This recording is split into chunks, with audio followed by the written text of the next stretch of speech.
Hi Leo! Kamusta? Welcome back to Pinay Angel Tarot. This is your February kapalaran para sa mga Leo. Sun, Moon, Rising, and Venus signs. General love reading. Kaya maaaring mag-resonate o hindi. Pero pag nag-resonate, i-comment nyo para alam ko. Happy Valentine's Day mga Leo! Ayan! So, I'm super excited kasi it's Valentine's Day. So, tingnan natin guys kung anong energies ang connected sa'yo ngayon, sa love life mo. Baka may mensahe din about sa career. Tingnan natin. Depende kung anong cards ang lalabas. Okay? So, sandali lang. I-ready ko muna yung mga cards nyo. So, also guys, kung kailangan nyo po ng gabay, pwede kayong magpa-private reading sa akin. Message nyo lang ako sa Facebook page ko, Pinay Angel Tarot, or sa Viber or sa WhatsApp para mas mabilis. Nasa description box po yung contact details. And kung kailangan nyo ng crystals, kasi nakikita nyo yung mga ginagamit kong crystals dito, pwede kayong mag-avail. Punta lang kayo sa Instagram ko. Marami at iba-iba po mga crystals ang available for sale para sa inyo guys. Available po ang Sunstone ngayon. Yan po ang crystal for the Leo sign. Sunstone is all about leadership, strength, courage, and opening of the sacral chakra. It's also about self-esteem, self-confidence, creativity, and passion. Maliban po sa Sunstone, marami po pong ibang crystals na pwede kay Leo. Meron tayong peridot. Pang Leo din talaga yung peridot. At marami pa pong iba, syempre to attract love, to attract money, for protection, for negotiations, for wisdom, courage, and self-confidence. Ayan, i-message na lang po ako dun sa Instagram ko. Ayan. So, ngayon tingnan natin guys kung anong lumabas na cards para sa'yo. Teka, dadagdagan ko pa yan. Okay. Ito.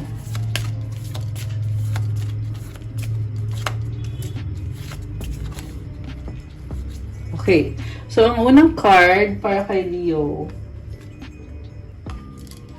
Signs. Watch out for signs leading you to true love. Wow. So, marami kayong napapansin na signs. Hugis puso, oh. Merong sunset sa background. I feel like there's a chance para sa love life nyo magsimula. Magsimula kayo ulit. Yan ang sabi dito, guys. Tingnan natin yung ibang message. Patience. Okay, maghintay. Magician in the mirror. Si Magician, sabi dito, handa ka na eh. Nasa sayo na lahat ng tools na kailangan mo. Merong number 8 dito. You are creating, you are manifesting. So, good luck. Okay. And then, you got the ship. Wow! The garden, the snake. Wow, Leo! Alam mo, umusad yung relationship mo ngayon, pero natuto ka na, mas nagiging wise ka na ngayon. May nakita ko dito na kadil mo, may person na kadil ka, andun pa rin naman yung attraction para sa isa't isa, pero meron kasi mga nangyari dito na parang hindi ganun ka, parang hindi ka masyadong nagtitiwala sa taong yan. I mean, sabihin na natin, oo, gusto mo siya, mahal mo siya, pero meron kang tinatago para sa sarili mo, iniingatan mo yon kasi ayaw mong masaktan or ayaw mong masaktan ulit. Pero maganda naman yung card dito. I feel like there is a new beginning. Andito kasi yung ship eh. So, umuusad yung connection nyo. Okay, so from the tarot, okay, bakit ganito yung card nyo? So, overall energy is 10 of Wands. Nakita ko dito parang gusto mong kontrolin yung relasyon nyo or yung sitwasyon. Medyo toxic yung nakita ko dito, guys. Hindi healthy. Parang na-overwhelm ka. Sabi dito, i-release mo yung burden na yan, Leo. Okay, kasi pag andyan yung burden na yan, mabigat. 7 of Cups sa bottom of the deck, nalilito ka eh. Parang hindi mo maintindihan kung bakit ganito yung nararamdaman mo. Pero ang sabi sa cards dito, kasi gusto mong kontrolin. 444 on the clock. Oh my gosh. Angel numbers 444. So, talaga may mensahe ang universe para sa'yo dito. Ayan, kasi may mga angel numbers. So, So, ang dami mo kasing pinapangarap dito, pero nakikita mo yung problema, kaya ka nasi-stress, kaya ka din nag-iisip ng negative. Mamaya ika-clarify pa natin yan, guys. So, pag ganon, ibig sabihin, i-release mo yung bigat, Leo. Okay, pero feeling ko naman positibo kasi pinaglalaban mo, kaya nga parang gusto mong kontrolin kasi alam mo talaga na pwede pang maayos yan, which is tingin ko naman, tama naman yung tingin mo. Malakas din ang intuition mo sa sitwasyon na yan, kaya gusto mo na ikaw mismo yung umayos. Alam mo yon, parang gusto mong ikaw yung nasusunod. Okay. So, recent past, Ace of Swords, the Justice card, and Two of Wands. So, ipinaglaban mo kung ano yung tama, kung ano yung totoo para sa'yo. Very strong ka dito. At the same time, pinag-aaralan mo yung sitwasyon, hinihintay mo na mag-manifest kung ano yung gusto mong mangyari. Bilib ako sa'yo dito, lakas ng loob mo. Grabe. Ayan ito yung mga cards mo. Ayan, okay. Sa current energies mo naman, teka, the Death card, the Six of Cups, and the Four of Pentacles. So, ngayon, sobra kang nahihirapan, pero kasi may memories kayo ng taong yan unang card dito is Death. So, kapag nauna kasi to, it symbolizes na merong change or transformation. So, kaya nangyayari yung struggle sa relasyon nyo kasi kailangan baguhin. So, I feel like ipapahinga mo yung sarili mo. Pag okay ka na, saka ka babalik. Ngayon kasi sa totoo lang, nag-i-improve ka naman Pero ayaw mo munang bumalik kasi iniisip mo dito, hindi ka pa ganun ka ready. Although nag-bloom ka na, kita mo to, ang daming mga halaman sa likod niya, di ba? So it means blooming ka na ngayon, pero ayaw mo pa rin mag-risk. Hawak-hawak niya yung pentacle. So parang sinasabi mo dito, ayoko muna, puprotektahan ko yung puso ko, protektahan ko yung energy ko. Hindi pa ako handang mag-risk ulit. Pero nafe-feel ko dito, nami-miss mo yung taong yan. Sa totoo lang, miss mo siya kahit pinipigilan mo yung sarili mo. May mga memories na kayo So, ang hirap nun. Sa near future, Four of Swords, Queen of Cups, Eight of Swords.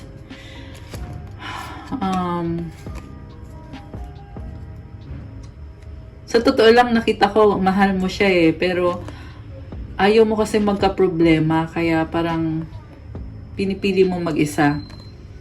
And medyo in-overthink mo din yung sitwasyon nyo, Leo.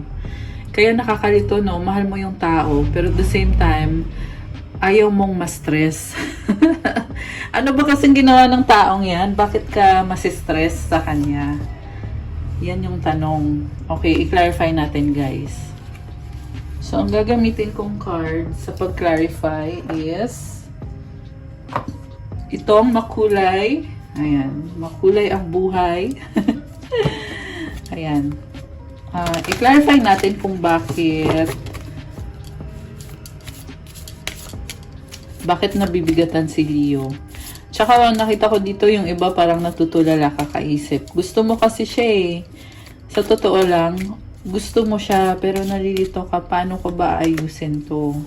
Queen of Pentacles, the Moon, Six of Pentacles. Oh, ito na nga, natutulala. Five of Cups. Nanghihinayang ka, pero kailangan mo kasing ayusin yung sarili mo. Kasi meron ka pang mga problems na pakiramdam mo hindi ka worthy. Hindi ka worthy na magpakasaya sa isang relasyon hanggat hindi mo naayos yung sarili mo. Yung iba sa inyo, guys, meron kayong tinutulungan. Kaya, kasi mapagmahal ka So, siguro siya din yan na parang alagang-alaga mo siya. Sa nakikita ko, na para kang nanay na pati pera mo, ibibigay mo pa. Ayan kita mo may inabot na pera. So, yung iba naman, nakita ko dito, parang yung binibigay sa'yo is hindi sapat. Breadcrumbs.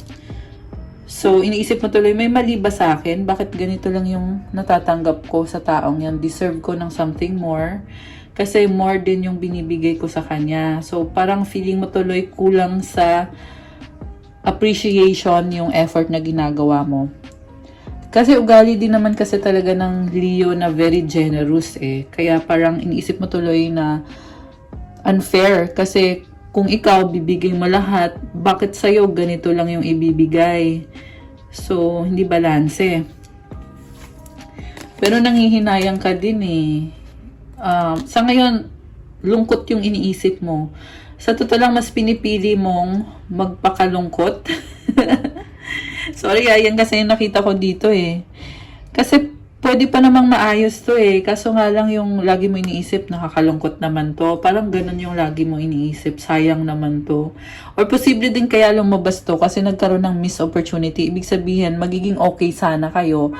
Kaso lang, nasayang yung pagkakataon or yung chance or yung opportunity. Okay, so tingnan natin kung bakit hindi pa ready si Leo. Bakit hindi ready si Leo na bumalik? Oh, kasi andito yung death card unang-una eh.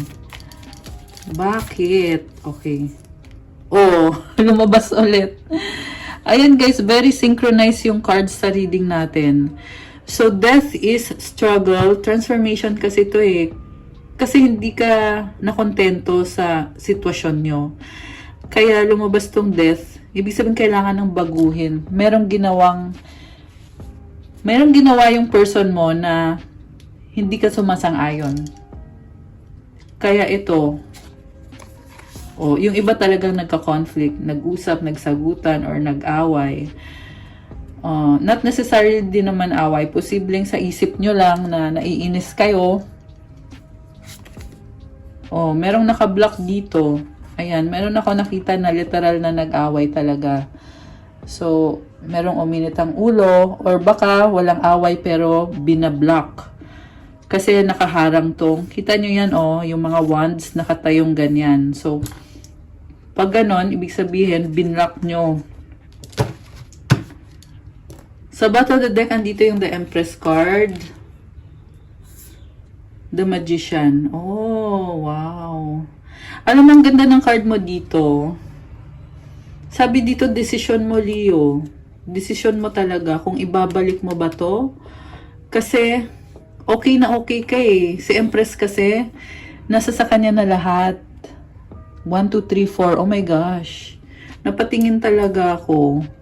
Angel numbers 1, 2, 3, 4. Nakita ko. Ang ibig sabihin ng angel numbers na yon, ascending numbers kasi yan eh, yung 1, 2, 3, 4. Ibig sabihin, take it one step at a time. Paangat yan eh. Okay. So, balik tayo sa cards na lumabas dito. Empress. Leo, nakita ko kasi umiwas ka eh. Ngayon, ang desisyon, nasa sayo rin kung babalik ka. Kasi in love ka sa taong yan, pag bumalik ka, kayang-kaya mo. Pero nakita ko dito kung babalik ka man, gusto mo pa rin na ikaw yung may control. Gusto mo i-manipulate.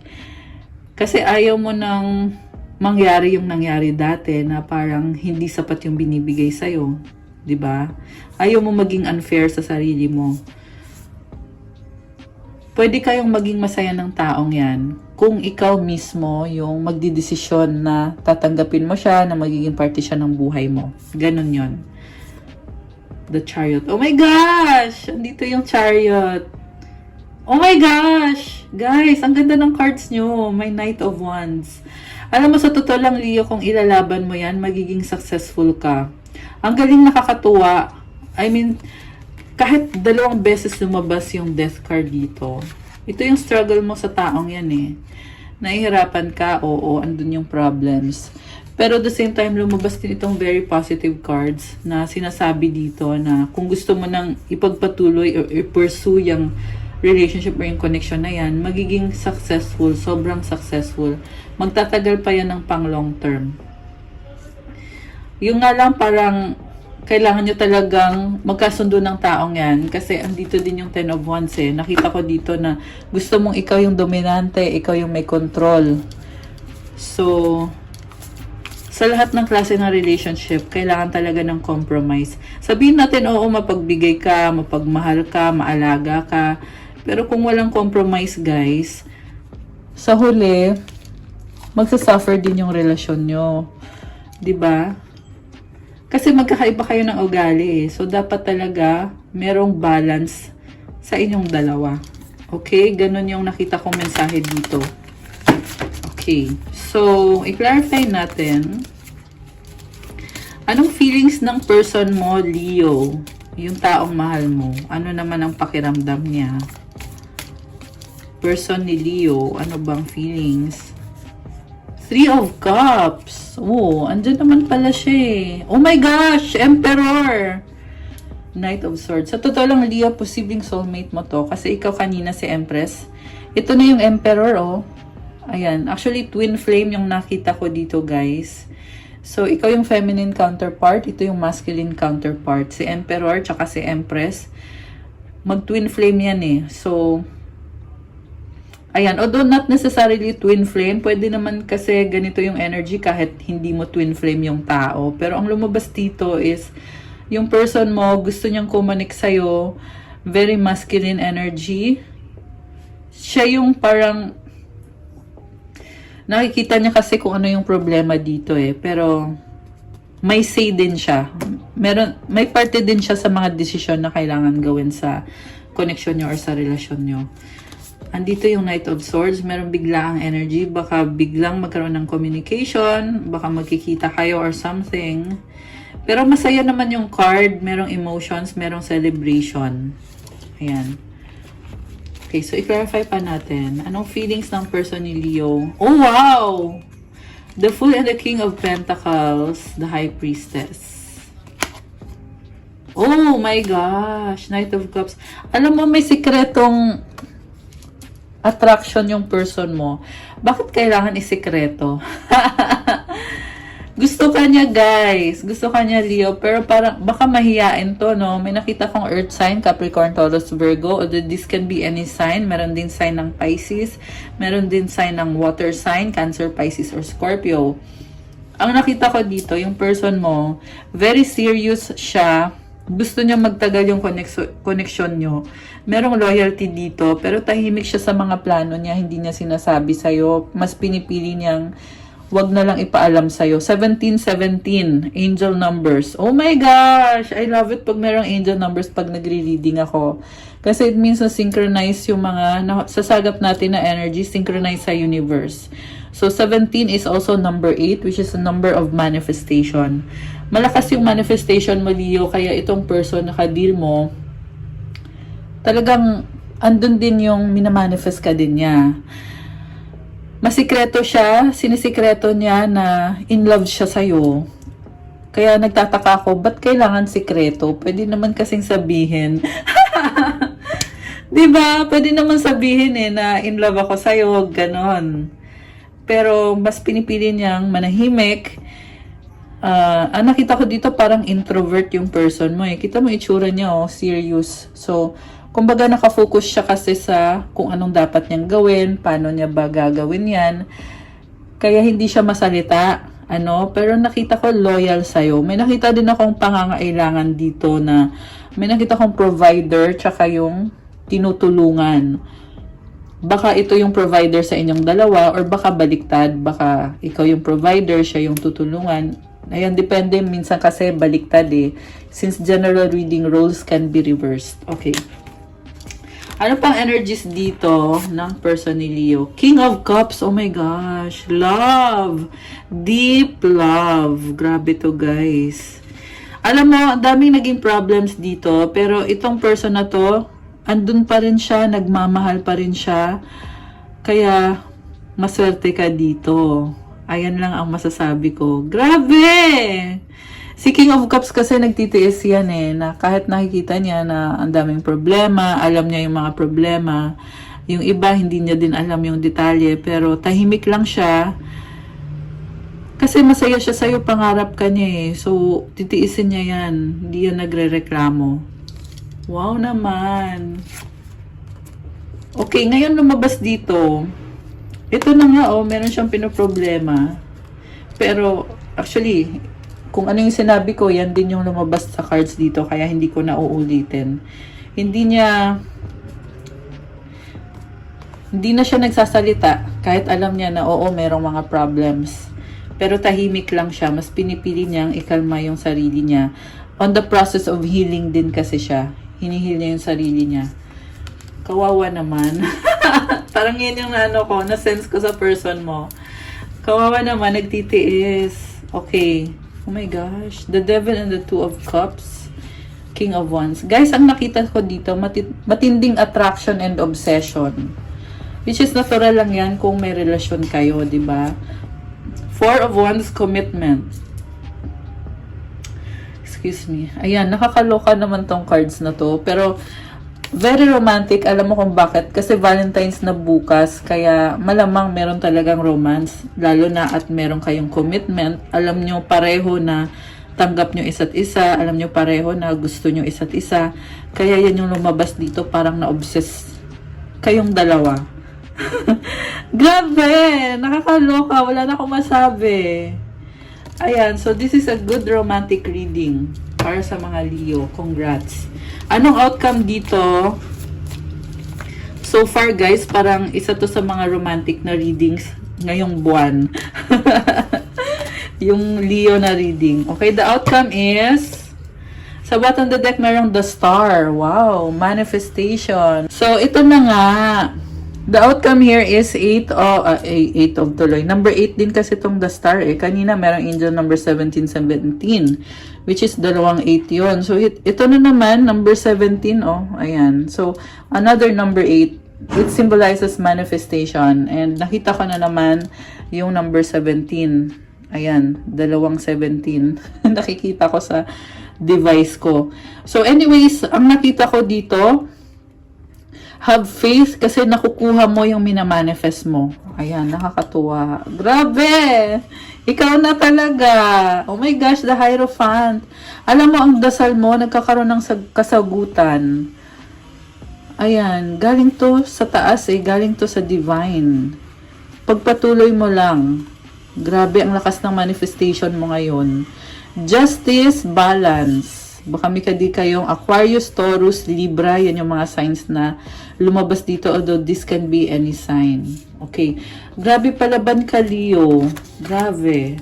And then, yung final cards mo is, yun na nga, 8 of Pentacles, 9 of Swords, and the 5 of Swords.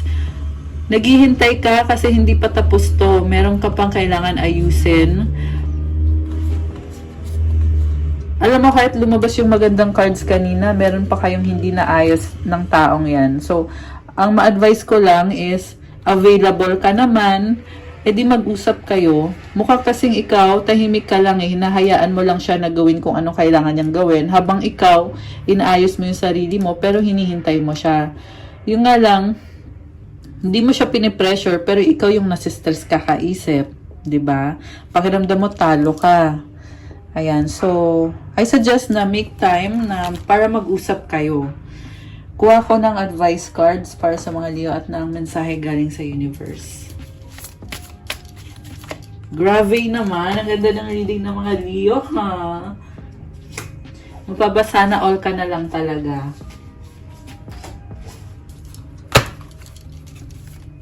Okay, advice card for Leo. Instead of praying for an outcome, I pray for the highest good for all. Oh, so nice. So, hindi mo daw kailangan ipilit kung ano yung gusto mong mangyari. Ipagdasal mo daw kung ano yung nakakabuti para sa pangkalahatan. Ibig sabihin, nakakabuti sa'yo, nakakabuti sa person mo, pati na rin sa ibang tao sa paligid nyo. Or sa ibang taong involved kung meron man. And, feelings. Ito pa, may isa pang card actually na gustong lumabas. So, isasama na natin yan. Emotions want to be felt. You really can't surrender something until you deeply feel it. Allow me, dear divine, to offer all emotions to you, feeling them fully so they no longer hold me captive. Sobrang lalim ng feelings na nafe-feel mo ngayon. I-surrender mo daw yan kay God.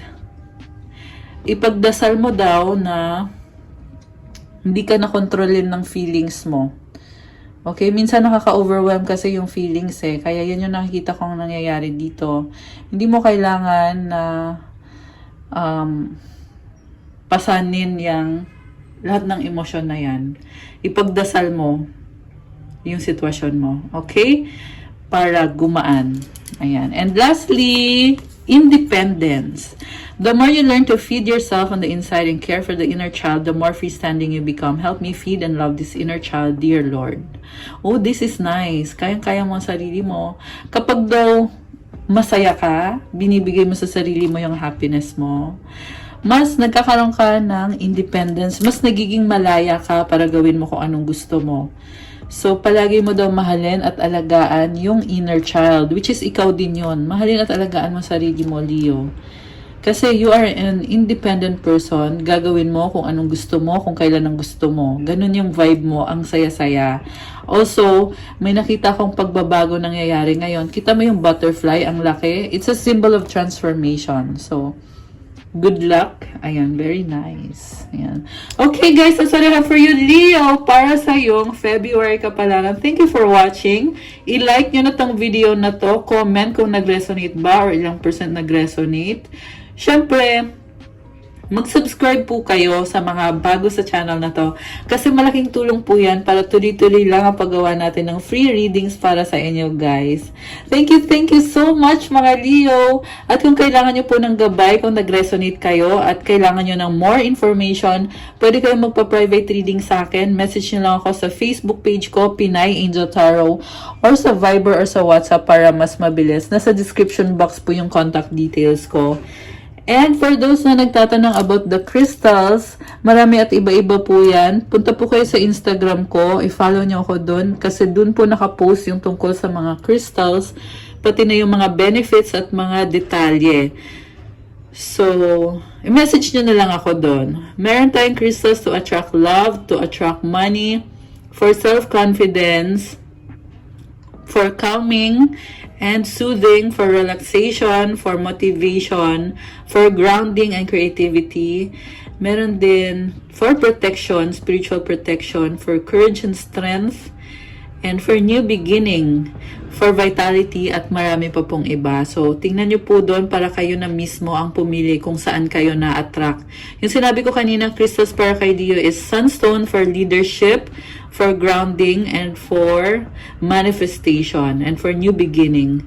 Meron ding peridot for Leo to attract money, pero pwede yung gamitin to attract love. So, dalawa yung benefits. Actually, maraming benefits, hindi lang dalawa. Maraming benefits. Ayan, check out nyo yan sa Instagram ko kasi dun po nakapost. Or i-message nyo ako.